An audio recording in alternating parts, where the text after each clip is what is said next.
Hi, folks. We'll just wait a little bit longer because I know there are a couple of people still due to join. It's nice to see you all, and it's nice to see so many people come back, which is always a good thing. So that's really good to see. Hi, folks. A couple of names I don't recognise as well, which is really nice.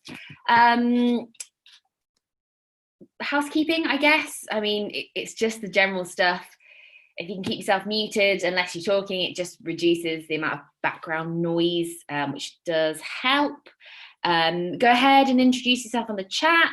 If you want to add in your Twitter handle or blog or podcast, as there are more of those popping up now, then please do. And it means that we can, I'll try and compile a list of kind of economics people.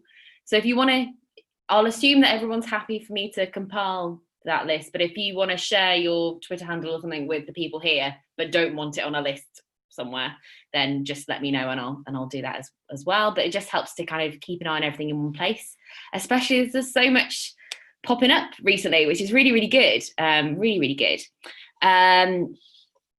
You can also use the chat to ask questions. My glamorous assistant is here in the form of my husband. He has zero economics knowledge, but if you want to ask him questions on British choral music, he's your guy. But also, if you've got any questions like technical stuff, he's a bit more technical than me, so he might be able to help you out if you just message him. When you are messaging, if you've got questions, there's an option of whether you can message everyone, which is useful for everyone to see, or if you want to message someone specifically, if you don't want to make it kind of too public. What else? Hands up function. If you have your camera off because you're in your PJs or something like that, but you still want to say something, or you've got a point to make or a question to ask, you can use the hands up function. If you have your camera on, feel free to do either. You can use your virtual or real hands, and I'll try and keep an eye on everyone. But if I can't see you, feel free to just unmute yourself and say, you haven't recognised me. Going to go with a slightly different format this time, just because the questions that we've got, I think, would really benefit from a wider range of views.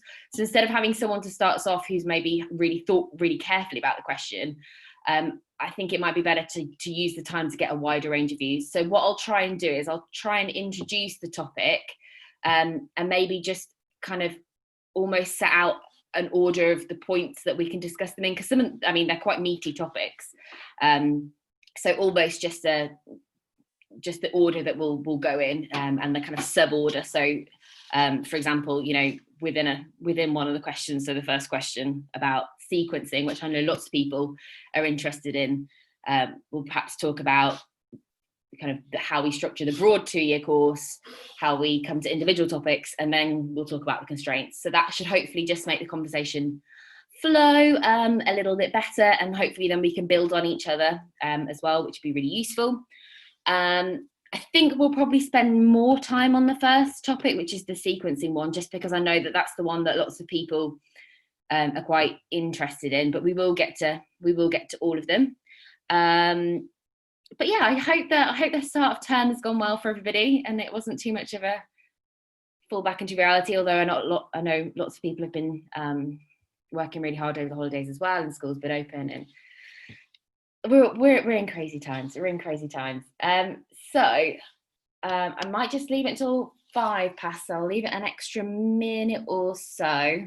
The only topic that Richard knows about, my husband, is stagflation.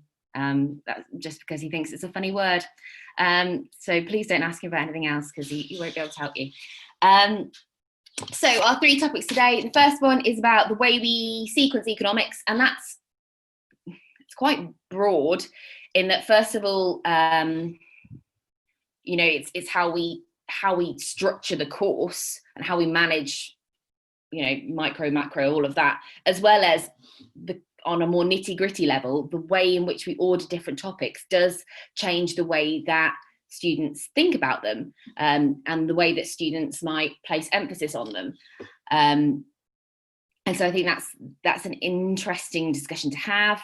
So hopefully we'll have some good outcomes with that, and just to be exposed to different orders and what's worked, what hasn't worked. Then we'll move on to student recruitment. There isn't actually a problem with student recruitment in that number of economics students has increased over the last, I don't know, decade or so. But we just a conversation about how we make sure we get the right students, because economics is a tricky one in that lots of people don't know what economics is, and if they do know what economics is, sometimes they have completely the wrong impression, and therefore, we might end up with students that we're better doing other subjects and missing out on students who would enjoy it. So we'll head on to that afterwards. And then just a kind of brief reflection on what we wish we'd known when we'd started teaching economics, and just sharing some very brief reflections on that, and it might help people who are at different points in their career. We've got some seasoned pros in the room, as well as maybe some people who are more towards the start of their career, but also just to learn from each other's experiences. There's always a lot of stuff going around of what teachers wish they knew at the start of their career, but thinking about something a bit more specific to economics, and how that's affected that. Lovely. So it should have told you when you logged in that we're recording, and I will upload it again like I did with the last one. So I hope that's okay with everybody. I'm seeing nods. That's fine. Okay, so the first question then. Most schemes of work in economics, as far as I know, it seems the most common structure is very similar to the old modular style, so that if people are teaching by themselves, it seems that lots of people do kind of markets and market failure, then like macroeconomic objectives, circular flow, policies, that kind of thing, and then back to market structures, and maybe labour markets, and then to development and the wider macro stuff. But I'm interested in whether that's necessarily, whether we do that because it's familiar, or whether we do that because someone, however many years ago actually thought, no, this is actually the best way to do it. So kind of discussing whether we do that because it's familiar. And actually familiarity is a bonus, because the more familiar we are with it, the better we're going to teach it. But I think it's just it's interesting that textbooks, particularly the textbooks, haven't changed much in their order, and often we follow the way the textbook does it, and whether we're really thinking about that, and it might be that is the best order. It'd be interesting to hear from those with IB experience to see if that's similar as well. But if we can first look at putting practical constraints aside, other than the fact that we have to cover the A-level syllabus within the time allowed. As a 2-year course, how is best to split micro and macro? So is it better to do one at a time and kind of come back to it? I don't know if anyone does all of micro in year 1 and all of macro in year 2. I'd be interested to hear that, or whether we do, whether it's best to have that integrated, people's experience with that. Also on that kind of broader level, whether people spiral through the curriculum, so whether they cover stuff briefly and then go back over it. I think the AQA course does that a little bit more. There's a lot more repetition between first year and second year, whereas the EdXL is quite distinct, I guess. So that would be interesting to hear whether people's experiences with going back over stuff. Whether people take it in turn and do a whole topic in real detail, but perhaps then don't end up managing to link it together. I don't know. Then it'd be interesting to look particularly at certain topics that we do see more in. So I'm thinking things like costs, economies of scale, labour. We do at different points. It seems like schools of thought we do in different orders. Economic thinkers. I know someone was mentioning inequality and where that comes can vary a little bit. And then finally talking about how we achieve that with the constraints we've got. And as Manisha's just asked, lots of people have 2 teachers, and that is a big constraint. Can I just have a show of hands with whether when I say 2 teachers, I don't necessarily mean 2 teachers in the department. I mean 2 teachers teaching a specific one class, so you'd share a class. So people sharing a class, if you could raise your hand. So the majority, yeah. And that, in some ways, that is a benefit, and in some ways it makes things harder. So that's an interesting one to discuss. There's also the issue, for the practical constraints, that we have to have key assessment points, and that sometimes the way we structure, if you've only covered things in not much detail, then you can't set a 15-mark question, for example. If you go for broad but not so deep to start with, as lots of people do, then that makes it difficult to write a longer, more in-depth question. So there are quite a lot of points there. But if we start off with the really broad, in an ideal world, so whether you could have one teacher or two, if you could absolutely choose the best situation, how would we structure micro and macro, and how would we structure in terms of covering topics in depth, or covering lots of topics and how they fit together, and then going back over them? Any thoughts? Any thoughts on how on that, or any experiences? It doesn't need to be that you think it's the best, but any experiences. Helen, is your hand up, or are you clapping? Oh, I think you're still muted. Got it, right. There we go.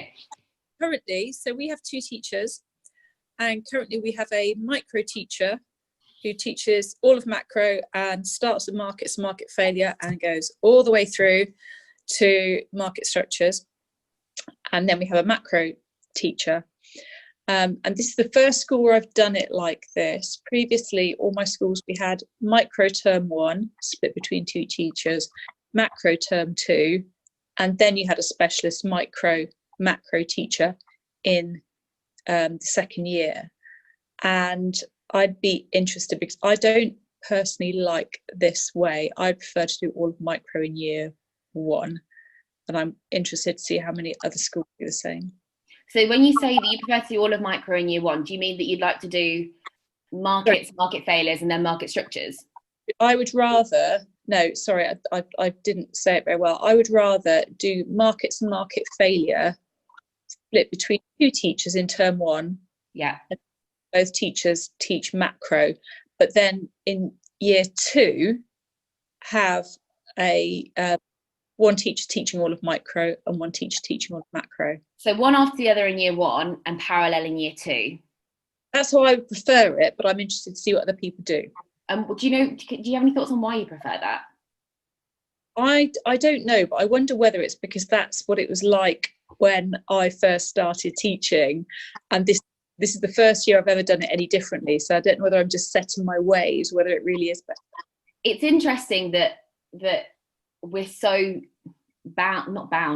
influenced by the way that we've always done it, because and that's not a problem. Familiarity, it is a benefit, but it's just really odd that not odd, but it's unusual that it's very difficult to think about it in another way.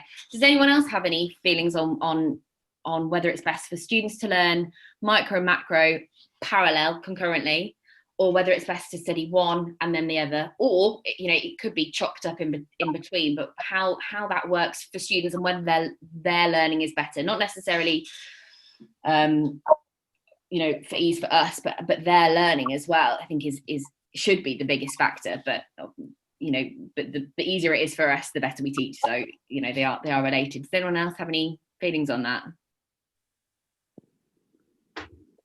I do, if you can hear me at all.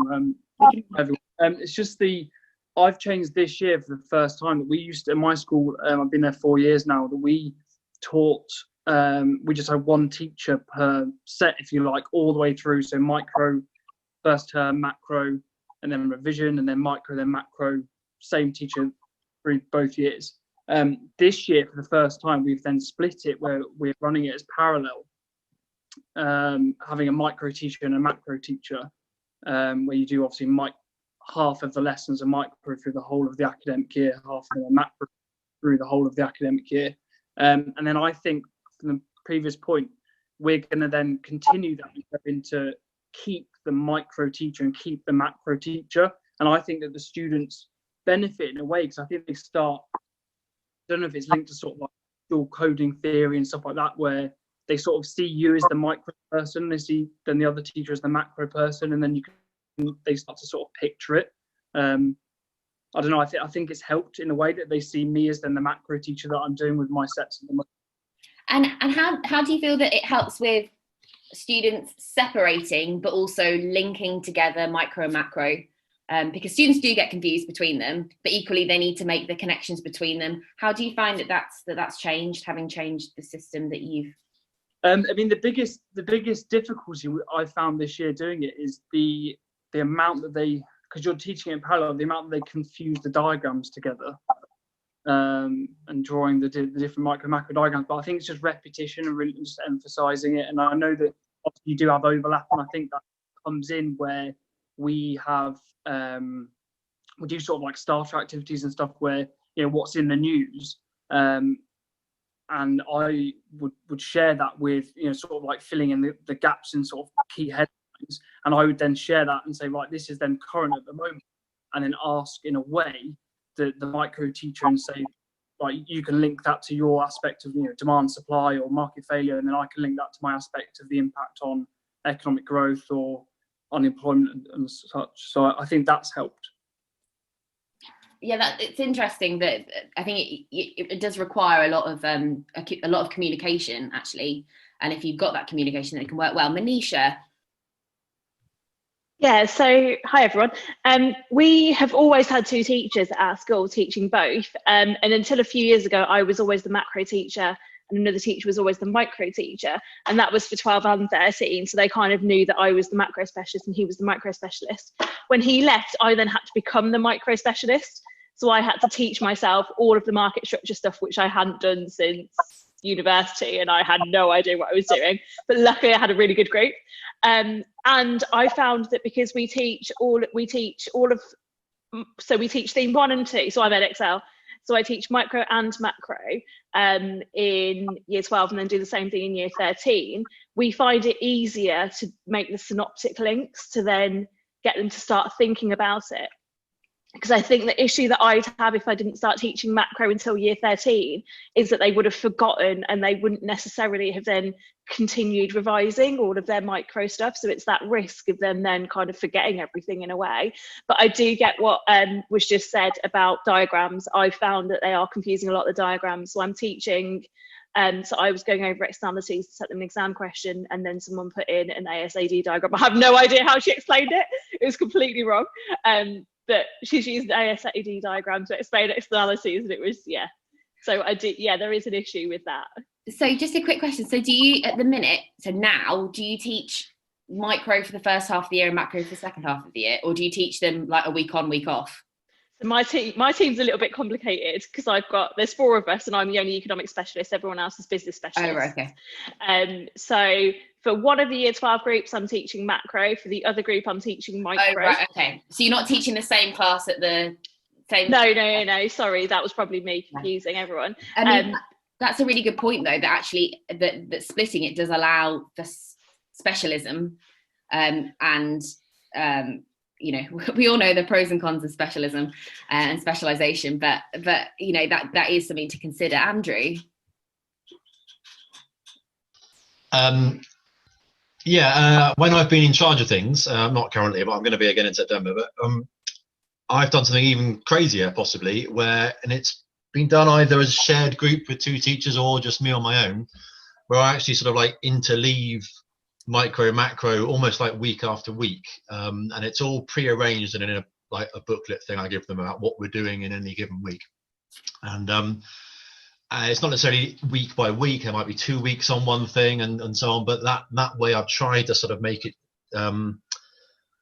trying to sort of make sure things like some of the things that I might do in macro have got some of the sort of micro prerequisites, that, you know, you've got a general familiarity with the concept of demand and supply and equilibrium, and then only sometime later do I actually get to do aggregate demand and aggregate supply, and try and sort of build things in that way. So I've sort of kept leapfrogging, but that was what I done for the first year, and then second year I have split it up into micro macro.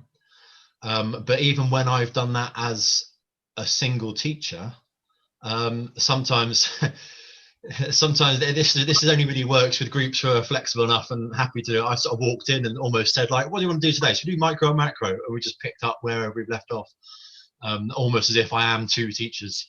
And that's interesting. So when you did it when you kind of did it, I guess a kind of integrated course where with a bit of here and a bit of there, how did you find their understanding of the differences and the links between them? Fine, generally, I think. More so than when they're separate, do you think? Yeah, and certainly when they're separate with different teachers. I'm teaching with a different teacher at the moment, and I micro and macro in parallel, and I find that really sort of hard to know what's been said and what's been done, whether things are about topical issues or some of the sort of links that are made. And I much prefer being my own teacher, just me doing it. So I think that's actually the bigger issue here behind this. I think more than, for me personally, more than when you do things, it's like having full knowledge of what has been covered and what's been done to generate those links. Yes, yeah, absolutely. And leaving kind of the micro macro behind, in terms of, obviously lots of bits in economics rely on other bits, and in order to kind of go through one topic in depth, you need to have a lot of knowledge about the other topic. One of the big differences I found between the AQA and the Edexcel course is that the AQA is very not very, but more so than the Edexcel, does cover a lot more in year one and then builds on it in year two. Whereas Edexcel is quite, you study everything, you study this in depth, and then you study that in depth, and then you study this in depth and study that in depth. And my feeling is that the Edexcel way of doing it gives you a better narrative and it helps to tell the story better, but it doesn't really help in terms of you often miss out on bits because you can't go down that avenue yet because they haven't learned that other bit yet. So it's really, really difficult to weigh those two areas up, and also the fact that with the AQA you are naturally revising things as well. But does anyone have any views on that kind of doing stuff, going for breadth in the first year and depth in the second year versus studying each thing in depth? I couldn't see which hand went up first, but I'll go in the same order again. I'll go Manisha and then Andrew again. Oh no, I think my hand is just permanently up. I haven't taken it down. Okay. It's kind of a sequencing question, but kind of a linking one. A tutor to you for Edexcel, and I think for AQA, at some point in some of their documents have put together a connections planner.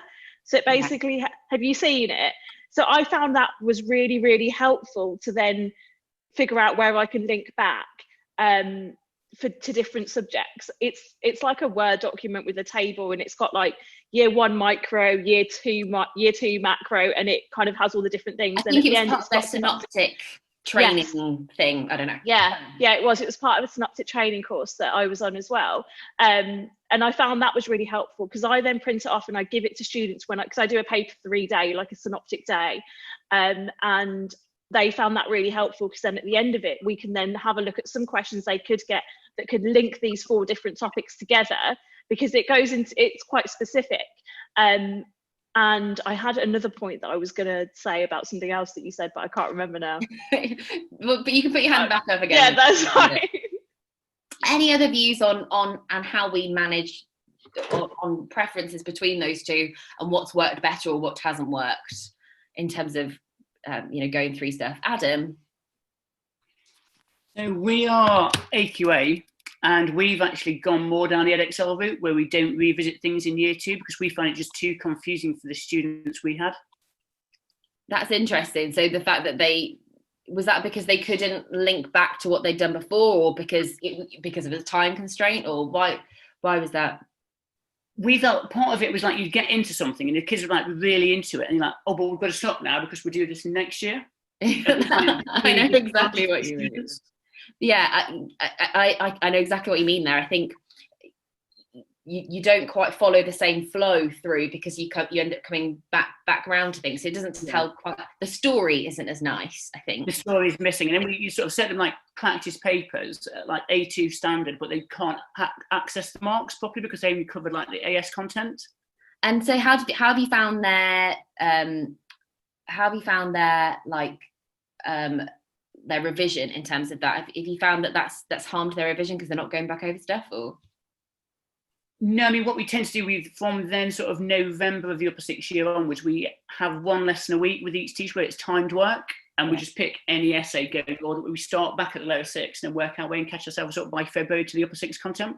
Oh, that's interesting. And one more question: does that mean that there's stuff in the AS, in the AQA AS that you don't cover, or do you just cover it? Do you just really go through full throttle? If you say, because there's a lot of topics in the first year of AQA, if you're covering them more detail, does that mean that there are some you're moving to year 2? Yeah. Yeah. And which topics do you tend to move? So in year 2, we would do all the trade and development stuff on the macro side. Yeah. And then the micro side, we would do all the theory of the firm content, and then poverty and inequality at the end as well. Okay, that's interesting. Okay, just moving on really quickly.